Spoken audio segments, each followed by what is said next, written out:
Hello, all my hypotheticals. It's PlayerTwo. And Star of Wisdom. Yeah, and this person, this Tangela, is getting named after Yamakanzi, so that's great. He'll Very enjoy that. He'll be stoked. Yamakanzi is one of the one of my Pokemon's poisoned, and it's my Swablu. I wasn't paying attention. Ho ho. Yeah, Yamakanzi is one of the people we're playing with in the team lock. That's not his real name, just some lame name he picked out for himself. Just in case people were wondering. I don't want people to think that I make friends with weirdos with names like Jupiter and stuff like that. Ugh. That is actually a pretty unique life experience, I think, that I have had, where it's not uncommon for me to get, like, text messages or phone calls from my friends where they're like, I am in a conversation with another friend of mine, and they don't believe that I know someone named Jupiter, and I need you to tell them that your name is Jupiter. Like, this has happened to me multiple times in my life, where I have to confirm to someone that my name, who I've never met, who I'm never going to meet, and yeah, I don't think other people have to deal with that. I don't know, correct me if I'm wrong. Yeah, no, I think you're an oddity in that regard. It's very strange. Yeah. Do you have something?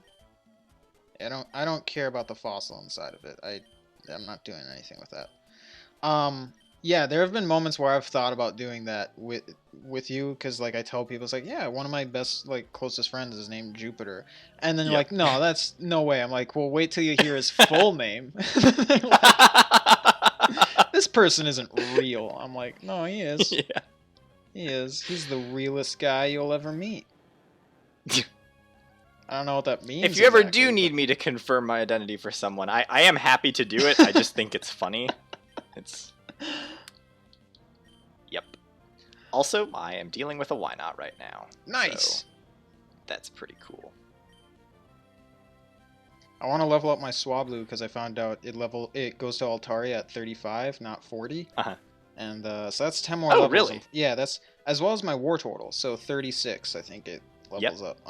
Yep, 36 for Blastoise. Right. So I want to level those two up, but because I'm in the desert right now, I'm trying to pick up items. Vibrava it is, even though that's 42, I think. So.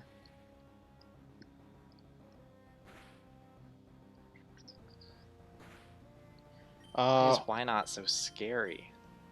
So with the last episode being the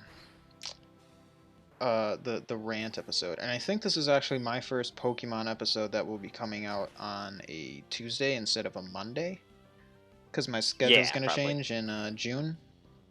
Oh no, Gyarados might be dying here. No, he's my favorite on your team. Oh god! Oh god, he lived on 1 hit point.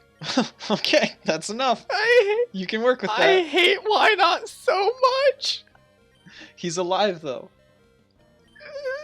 Barely. I think he's on 3 hit points. Basically, so I used Bite, and then it used Mirror Coat, and then Sandstorm damage applied. That was too close for comfort.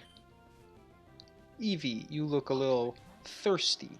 Here's a water. Okay, you were saying something about this episode coming out on a Tuesday. Yeah, I was just hoping people aren't confused. I just wanted to re-clarify, even though I'll probably have done it in one of my previous videos. Yeah. That is the way things are, indefinitely. Yes. Also, hopefully maybe your other Nuzlocke will come out soon, Jupiter, if it hasn't already. Well, for you, tomorrow, episode 0 comes out. For the viewers, they will have already seen episode 0, and they will have voted on our starters, so... Oh, wait. So, yes. Wait, why am I behind? What? Wait. So, like, okay, tomorrow in real life, Wednesday, yeah, episode 0 comes out. Ah, gotcha. This, okay. Since this like, video dude, comes out, I get to watch a premiere. That's insanity. But then you're like, the viewers will have already seen. You know what, Jupiter? As I've by the said time they before, hear us talking about it, yes. Jupiter, time is an interesting thing, isn't it? You know, Mm-hmm. Very much why so. can't everybody? And actually, I can tell you because I think, well, maybe this actually will be a bit of a look forward for people. Basically, next week, I have... Oh, I forgot that my Jirachi has Water Veil, and that is a pretty dumb move. Or ability. I am basically only going to be doing series with other people for the next however long. Because we're continuing our Emerald series, and then Asa and I are starting the Black and White Nuzlocke. Yeah. And then to replace my Zelda series, I am going to be starting a Link to the Past randomizer race with a friend of mine. Ooh, which friend? Name drop. It is expose them. Servant of the King, Okay. who has been commenting on our videos and Yes. an avid watcher of the Pokemon series. Perhaps our most and he loyal also has follower. been watching my Adventure of Link stuff. So yes, I'm looking forward to that. We're going to try to record the first episode tomorrow, so assuming we don't run into any drastic technical difficulties, that should be coming out next week for the viewers. Okay. Neat. Hopefully. Jupiter, I'm going to be honest with you. As a whole, didn't care for the Adventure of Link series. Because it made me sad. And I don't like seeing you suffer like that. But Connor liked seeing me suffer. Well, Connor hates his life and likes seeing other people stoop down to his level of suffering. And so like that's why that's why he's like, "Hey Zach, you should play more Dark Souls. Hey Zach, you should do this. Hey Zach, you want to know an achievement that's really hard to get that you have access to? You should try it." Gah. Hate him. Anyway.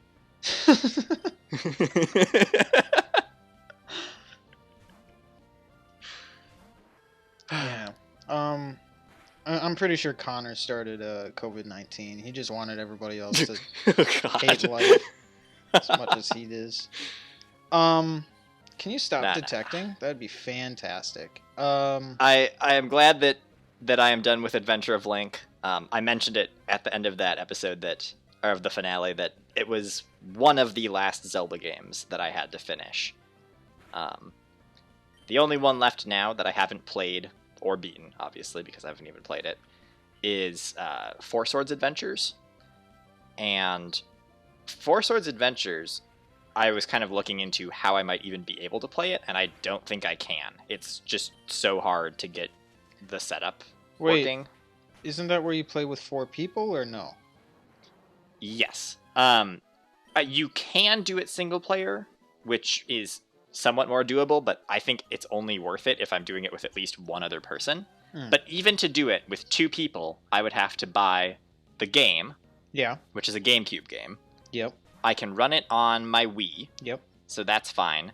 But I have to buy 2 Game Boy Advance to GameCube link cables. Okay. So that's going to be fun. Yep. And I would also have to buy another Game Boy Advance. Because you have to use Game Boy Advances as the controllers. So, for each player that you want, you need a Game Boy Advance. Huh. Well, that sounds awful. It is, yeah. I was with you. I'm not going to be playing it anytime soon, and I'm just going to hope that Nintendo releases a remake of it. Well, they won't. I've been trying to think of what other what other like group videos I can do. Dark Souls, I need to figure something else out. So like if I haven't figured it out by now, what's happening with Dark Souls is that I recorded like 3 to 4 hours with Michael, and we haven't played in a while yet, but I had 3 to 4 hours like stockpiled. That's probably cut down to 3-4 episodes. And something happens when you record audio for that long using the Discord bot where it just doesn't match with the video at all. You can get it to sync for like a total of 5 seconds and then it's already out of sync again. And yeah, so I don't know what I have to do there. I might just need to get some sort of audio program to like change the rate or tempo, speed, whatever. But man, it's a pain. I was up till 2 the other night just trying to make it work, and then realized it's really hot. It's very humid, and I'm up in a little like office space trying to make a Uh-huh. video work when I have like 8 Resident Evil videos just sitting around. You know what? Yeah, I'm just gonna do that. So I did, I think that's fair. and I haven't watched the Resident Evil video from today yet, but I'm looking forward to it. neither have I, Jupiter. But I'm also not looking forward to it. I think there's about 2 episodes in the middle of the series where I'm just running around picking stuff up that I forgot. This is gonna hurt. I don't know if you heard. I said I am looking forward to it. Yeah, I know. I know. Okay. I said neither am I in terms of I haven't seen it. Gotcha. Okay. And then in terms of looking forward to it, I am not. Okay. So I'm glad we had that little moment of clarification, because I'm sure there was at least one viewer that wasn't following it either, Jupiter. So we're good. We're good. Gonna have to go run out of the desert and heal again because I already used all my psychic attacks. Is Swablu faster than Smoochum? We're gonna find out. Good. Otherwise he would have died. So, Uh-oh. refresh. Does that heal status conditions? Poisoning, paralysis, or a burn? Wait, what's a refresh? I've never seen that. It heals poisoning, paralysis, or a burn. Huh. How neat. But I already have rest, so. Oh, it's a TM. Alright, got it. Thank you, I do not want to learn that. Where are you at right now, Jupiter? Not that. I'm still just in the desert. Okay, I was gonna say, it's like we've said before, our race is not really a race at all. It's just 2 people playing Pokemon. Yeah. I mean, honestly though, right now my levels just aren't at a point where I can comfortably fight the 5th gym. What's your highest level Pokemon? 26. 26. Okay, so I'm right. We established this a couple episodes ago that I'm a little further ahead because I'm only training like 4 Pokemon. Yeah. And you're all like, "Ooh, I gotta have coverage and a good team." Ugh. That's what you sound like, by the way, in case you were wondering. I don't make the rules, Jupiter. I'm just gonna keep trying to go through battles in the desert because I don't want to have to run all the way back to heal my Jirachi. Was your backup conversation... They keep sending out Beldums. Sorry, what was that? Was your backup conversation talking about Legend of Zelda? No, I have another topic of conversation if you would like to. If you want. I just want to hear you talk. I feel like it's mainly been me complaining for the past 5 episodes. I just want a little bit of love to go around. Well, my conversation starter is I thought it would be fun if we discussed some thought experiments. Okay. And the first one I want to talk about is the trolley problem. Okay. So let's get into it. There are variations of this trolley problem. Let's hear which one you're thinking of. Well, I'm just looking at the basic one. Basically, a couple months back, for some reason, I just had the trolley problem stuck in my head. Sure. And specifically, for some reason, I was trying to figure out, like, under what circumstances it would be okay. So, okay, I guess I should start with explaining for anyone who's not familiar with the trolley problem what it is. The trolley problem is a thought experiment in which there is a trolley that is hurtling out of control down a track, and the track splits ahead of where the trolley is, and it's currently set so that the trolley is going towards a track on which 3 people are tied down, and you can change the number of people that are tied on that side of the track, and that adjusts the problem slightly, but I think 3 is a reasonable number to start with. But at the point where the track switches, there is a parallel track, and there is a single person tied on that track. And, oh my god, these people just have Beldums! So you are standing at the point where you can pull the lever to switch the trolley over to that other track. So if you do nothing, it will continue and run over 3 people, and those 3 people will die. If you pull the lever, it will be diverted to the sidetrack, and it will run over 1 person, and that 1 person will die. Mm-hmm. So that's the problem. It's just a dilemma where it's like, well, you have no control over the situation. You have this one option, and would you pull the lever or not? Yeah, the dilemma being that, like, if you do nothing, more people die, but you're not responsible in any sort of way.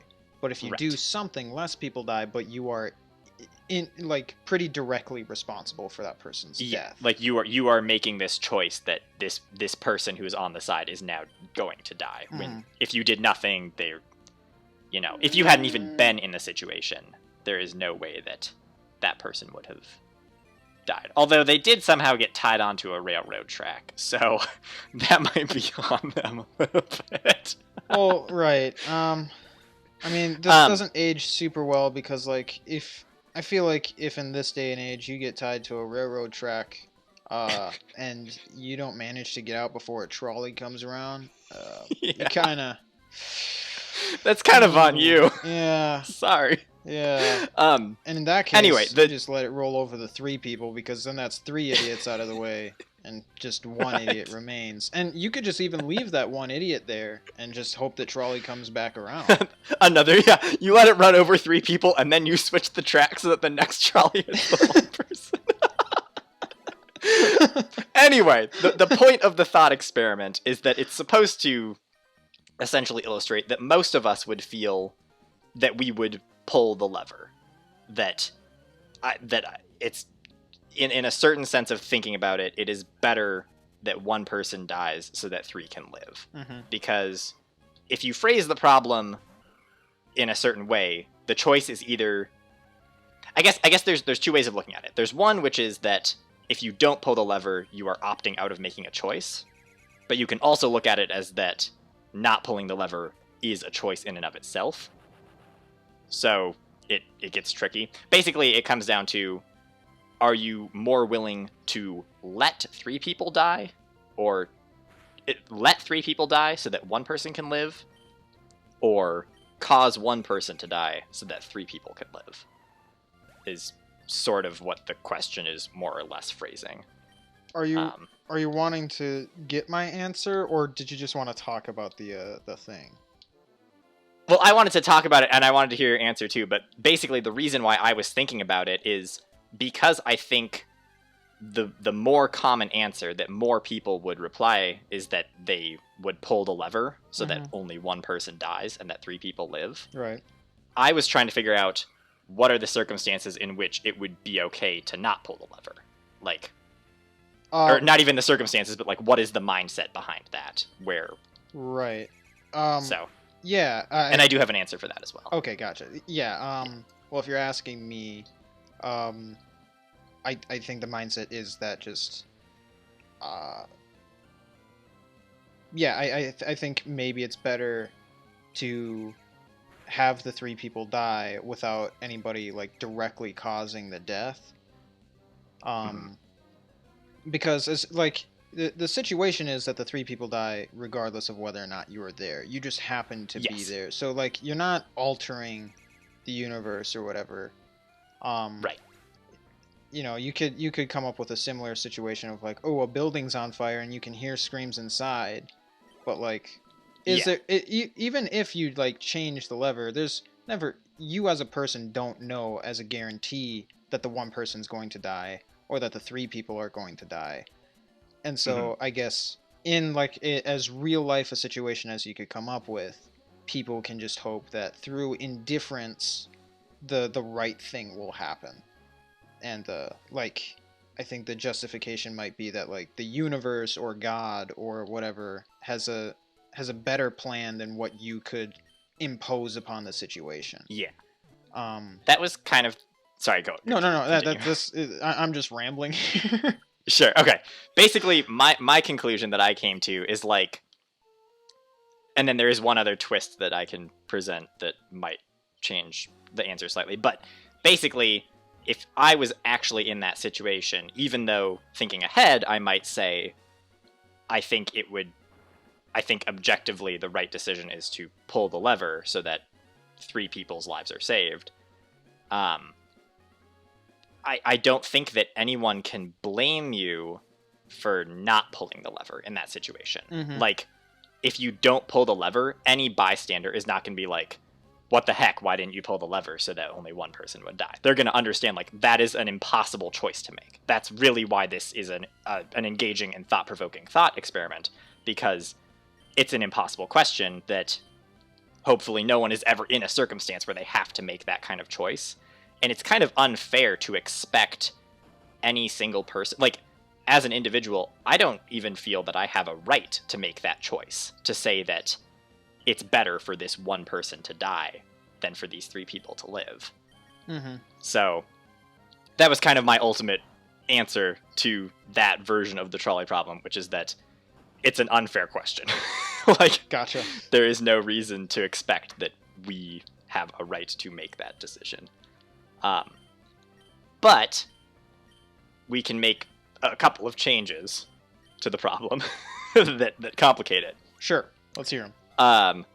The first one that I think tells us something interesting is, let's say the trolley is hurtling down the path towards one person. Mm-hmm. And there are 3 people tied to the parallel track. So if you pull the lever, it diverts it from one person to hit 3 people. Sure. And I think that a reasonable person would say there is no circumstance in which they would pull that lever.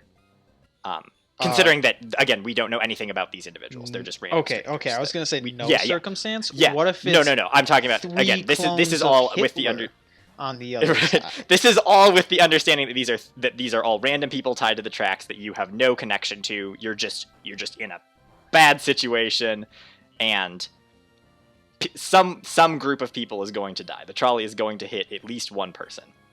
And I think if it's already going towards one person, it would be extremely illogical for anyone to think that they would pull the lever and divert it to the path with 3 people on it. Unless, of course, we return to the idea that in this day and age, if you manage to get tied up by a criminal and on a trolley you deserve track, it.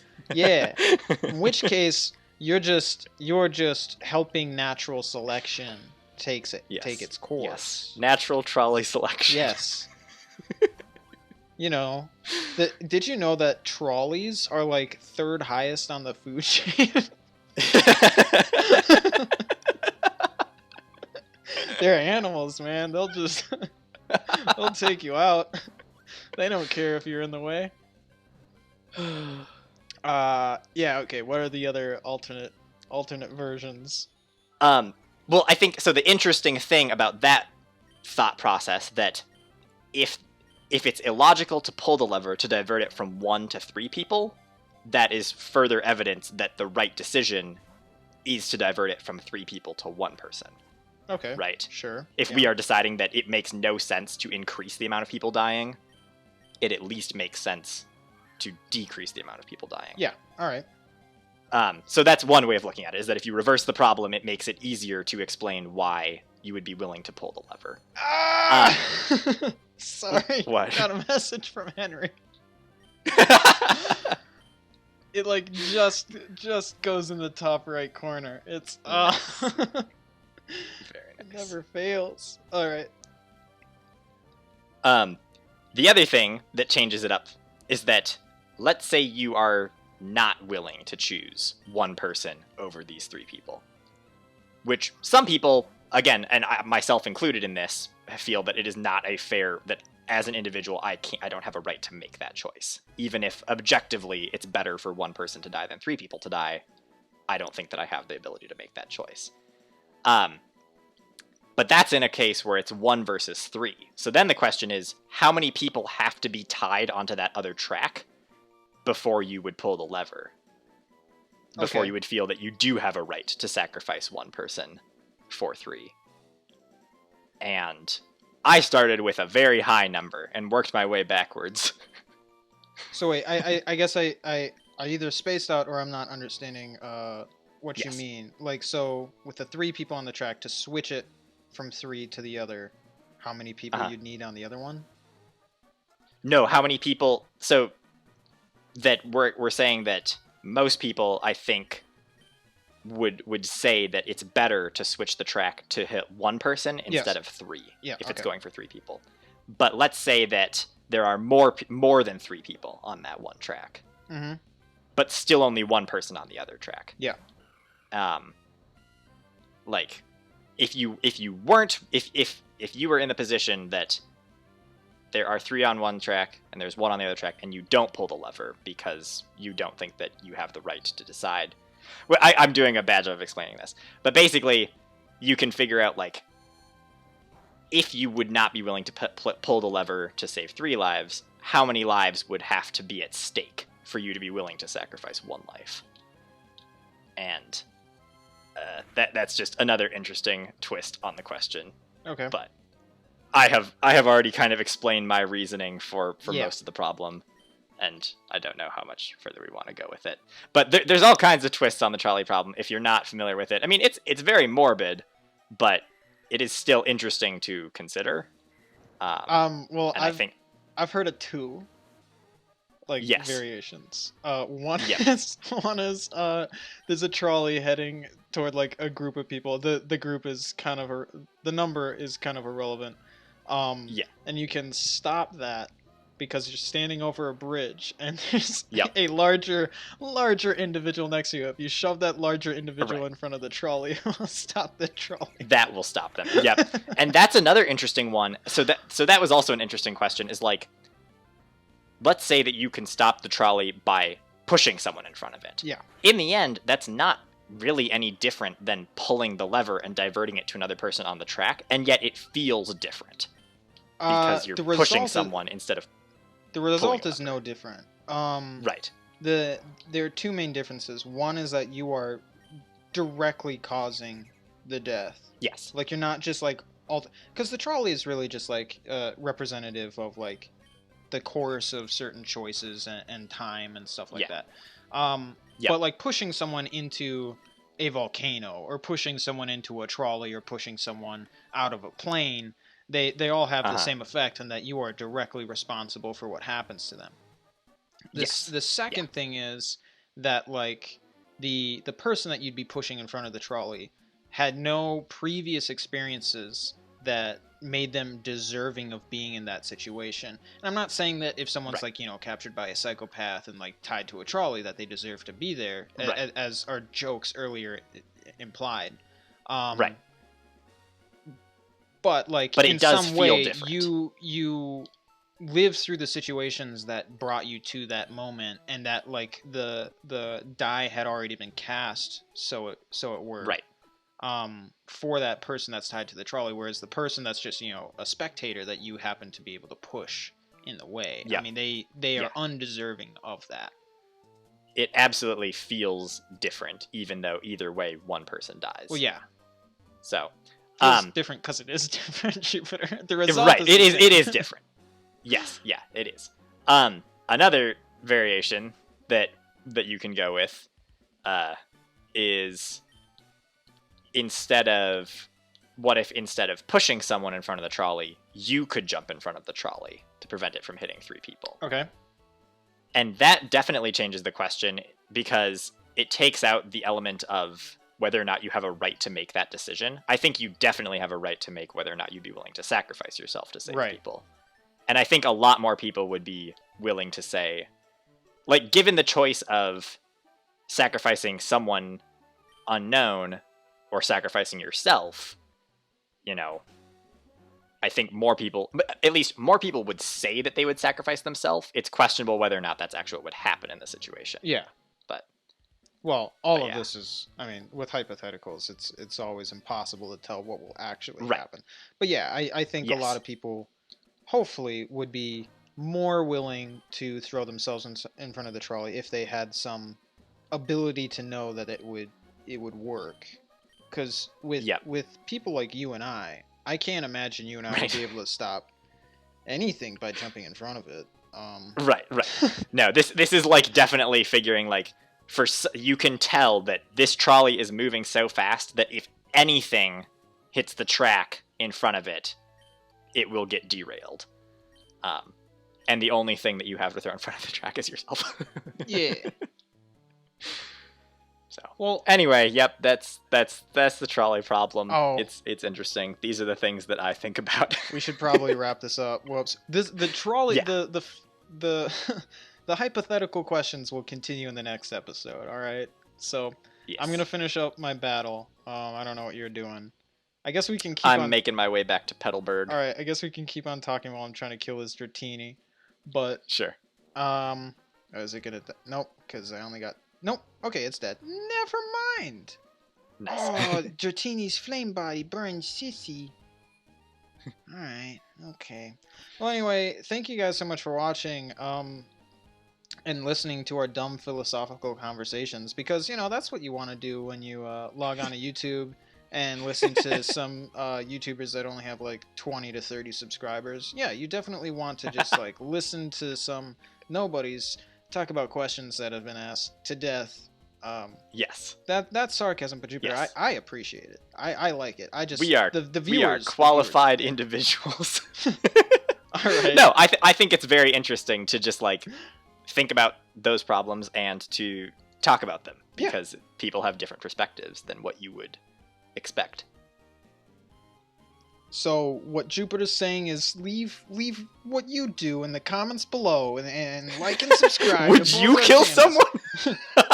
Would you kill someone to save 3 other people? Would you let the 3 people die? Would you purposefully switch the switch back to the other 3 people? Look, anything goes. Would you kill the trolley? That's an option that we didn't consider. All right, I'm gonna sign off. Thanks for watching. Bye.